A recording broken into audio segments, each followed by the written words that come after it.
Hey guys, what's up? My name is Shanwein and today pag-uusapan nga natin ng isang horror story ng isang senior citizen na gusto lang naman umuwi ng Pilipinas ang end up nag-yo-yo po sa Narita Airport sa Japan. So she was actually trying to take her flight from Narita to Manila via Cebu Pacific. So in-approach po ako ng isang kaibigan.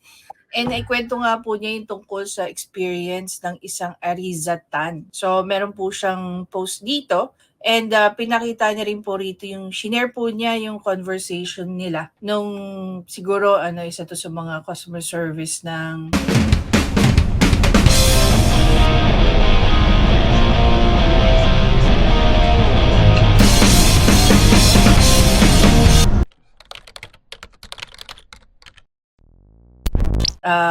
tawag dito, ng Cebu Pacific. Nevertheless, basahin muna natin yung post niya, no? So, developing story nga to. So, ito yung pinaka-update niya kanina. Anyway, so ayon nga sa kanyang unang post, sabi niya, I was hoping I wouldn't have to write this, but this kind of treatment is really unacceptable by any airline. Which is I totally agree. My mother had a flight booked from Narita to Manila yesterday, May 6. So, ngayon po ay May 8 na at 1:15 p.m. When we checked in, everything was normal and the staff didn't tell us. Okay, the staff didn't tell us anything was wrong with the flight.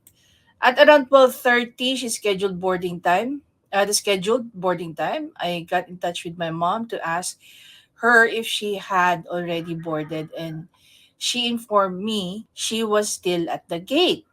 At the time, at that time, I didn't think anything was wrong, maybe just a slight delay. At 4 to 5 p.m., I sent her a message to make sure she was okay, only to find out that the plane was has not left yet.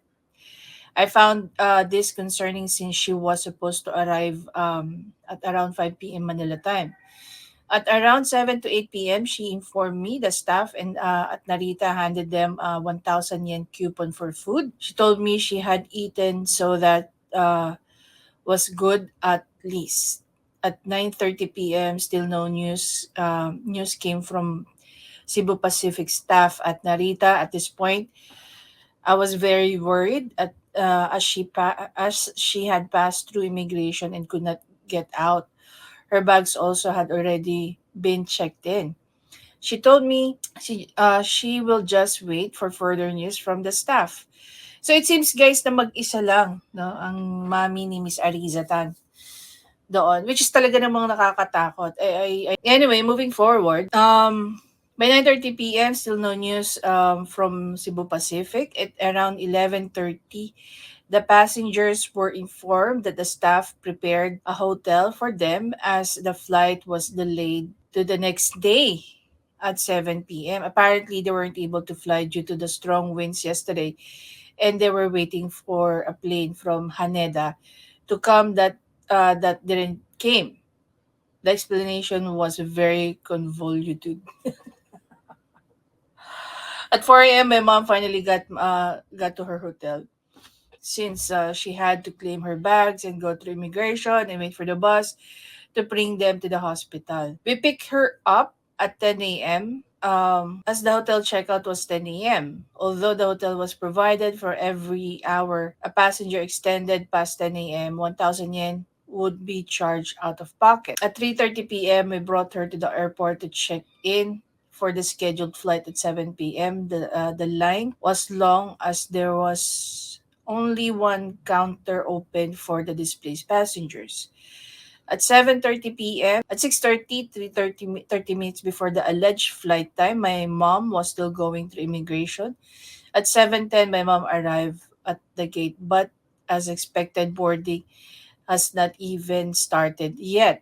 No news as the status of the special flight. It is now 9:11 Japan time. The passengers are rioting at the gate, according to my mom.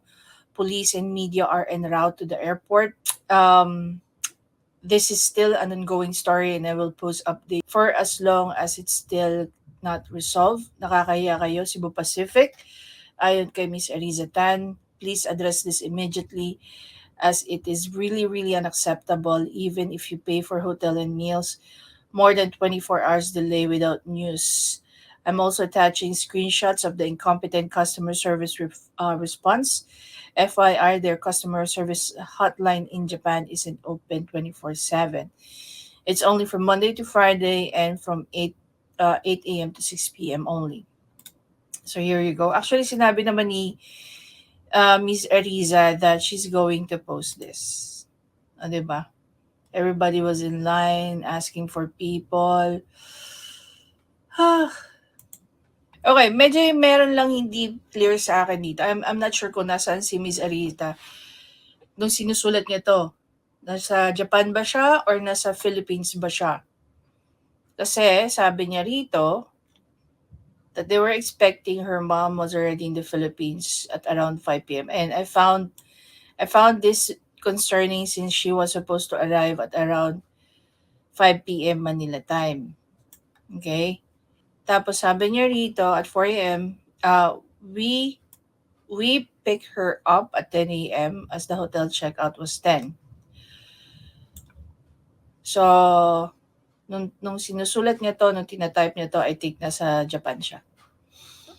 So, this is the update. So, Cebu Pacific Nightmare Narita Airport. Update as of May 8, 9:27 a.m. So, that was early today. We received a text message from the Cebu Pacific stating the following. We would like to apologize for the inconvenience brought about by the cancellation of bound to Manila.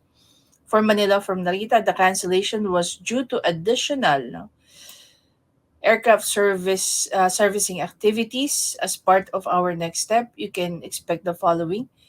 The new flight will depart May 8 for Manila. We will still store the value of your Narita Manila flight as travel fund, which you can use within the 6 months. Nakakatawa, no? Nag-expect pa sila na may mga taong gaya ni Miss Tan na sasakay pa sa nightmare na binigay nila, no? So para tuloy, para lang magamit at hindi masayang yan, gagamitin pa ulit nila yan. And come to think of it, I don't know 1 p.m. yung flight, pero in-update lang sila ng 9 o'clock. Tama ba to? 9, 10, 11, 12, 1. You only have 4 hours of window. If the passenger is coming from a faraway land, say for example, nabook sa hotel na medyo malayo sa airport, do you really expect that the person will reach the place by 1:15 p.m.? Ito yung flight eh. Usually by policy nila, no, you have to be in the airport 4 hours before your flight. But you were informed 4 hours. Indeed, you were just informed 4 hours before your flight. But can you reach your airport? Can you reach the airport to do all the processes, the inboarding, the check-in, yada yada yada? Very impossible. Then we also issued one free round trip travel voucher, which you can use for any regional short haul destination within our network. This is valid for 6 months and is attached to your original booking reference. You can access through managing booking section of the Cebu Pacific or through the link. Thank you for your continued patronage. Should you have questions or need any assistance, please feel free to ask us via Charlie, the chat booth, or any of our live agents. My mom has gotten into the flight because last night, as described by my mom, the airport manager himself was on the scene. We put all senior citizens in the next flight. So, yun nga. Senior citizen po ang kanyang mother traveling alone from Narita to the Philippines. Medyo mahirap po yun. Depende rin sa pagka-senior citizen niya. Kung yung senior citizen po natin talaga namang medyo matanda na, 'di ba? Dapat nagte-take note dito ang Cebu Pacific. Besides, guys, this is not the first issue na nagkakaproblema ang Cebu Pacific. Actually, between the airlines, no, local airlines natin dito, PAL and Cebu Pacific. Ang Cebu Pacific madalas problematic, no. They had issues in 2019. They had issues in 2022, no. Cebu Pacific canceled 24 flights due to workforce shortage. Mahina ang HR nyo kung ganyan. There's another one pero matagal na to. Yeah, Cebu Pacific issues apology, passengers unsatisfied. Now, here's the problem with us, kahit po ang kahit po putaktihin na yata ng isang katerbang problema ang service provider natin. It's not only, it's not only Cebu Pacific, but even our telcos. Kahit patong-patong na problema na binibigay sa atin, nagbabayad tayo ng maayos sa mga to, tapos binibigyan tayo ng mga mediocre services. Dapat ang gobyerno mismo natin, nire-reprimand na sila. Binibigyan na po sila ng tawag dito ng mga penalties. Lalong-lalo na, I would understand, if the service providers or gaya ng mga airlines, kung nagbibigay sila ng beforehand information. Tapos binibigyan nila ng comfort yung mga passengers nila. Let's say for example na lang itong story na to, binigyan nila ng mga freebies, just to compensate all the inconvenience na binigay ng airlines. Kung yan ba naman, binigay nyo as convenience na nila while they're waiting for their flight, like halimbawa, yung kanilang hotel stay while they're there. Tapos hindi nyo lang sila binigyan ng heads up na, magkakaproblema tayo sa flight nyo, ganyan, ganyan, ganyan. Dapat binigyan nyo na sila ng kahit sabihin na lang natin over information na this might take about a day or two, so we're just gonna keep you there sa hotel, hindi nagtambakan sila doon, and it's very very impossible, especially that etong mga airlines na to, nakikita nila kung meron tayong magiging problema sa weather. Definitely, chine-check nila yung mga aircraft nila before they go. I have friends na nagtatrabaho sa mga airlines na nasa engineering department. May mga friends ako na nasa cabin. May mga friends ako. So, I normally ask them, ano ba yung mga protocols nyo? What are the things na ginagawa nyo before sa mga flights? Diba? So, even the weather, chine-check yan. Diba? Kasi pagdating naman sa mga ganyan, kahit pa paano, medyo predictable naman. May nakikita silang mga weather forecast. Diba? Kung may problema sa makina, every now and then, nagkakaroon po ng yan. Especially yung mga international flight. Nagkakaroon po yan ng mga maintenance. Hindi mo basta-basta pinapalipad ang mga aeroplano, diba? Kasi malaki rin ang gagastusin nila if something happens to the aircraft. Nawala ka na ng aeroplano, magbabayad ka pa ng insurances ng lahat po ng passenger po, may insurance yan. And just so you know, meron tayong between the passengers at saka yung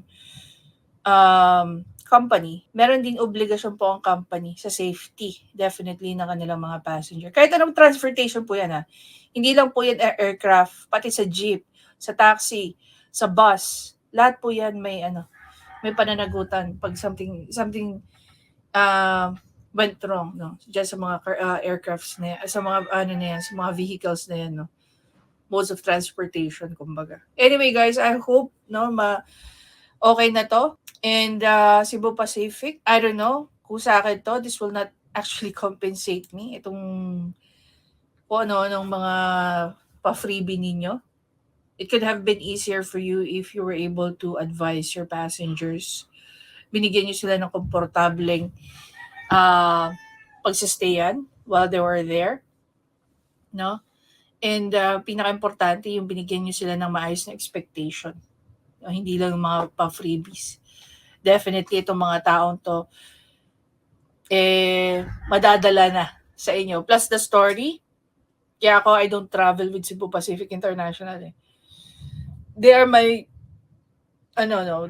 brand of choice pag local. Cebu Pacific at saka AirAsia.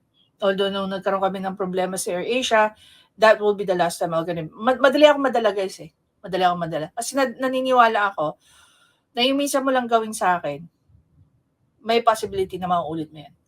Kaya that was the last time na I'll gonna be taking AirAsia. Cebu Pacific, so far, wala pa naman akong nararanasan sa kanilang pangit. With PAL, okay din naman ang PAL. I just don't travel with them internationally. Pag nagta-travel ako international, I'd go for national ng isang country. Aircraft. Otherwise, like halimbawa, when I traveled from Abu Dhabi to Sri Lanka, I took Etihad. So if I'm gonna be going to Dubai, I'll be taking Emirates or Qatar Airlines or most probably Cathay Pacific. No, favorite airline ko kasi ang Cathay Pacific. Then, sa upcoming travel ko, I'll be taking another international flight and I'm not gonna be taking local aircraft like PAL or Cebu Pacific. No way. Anyway guys, Miss Elisa, I really hope na okay na po yung nakauwi na po ng maayos ang inyong mama.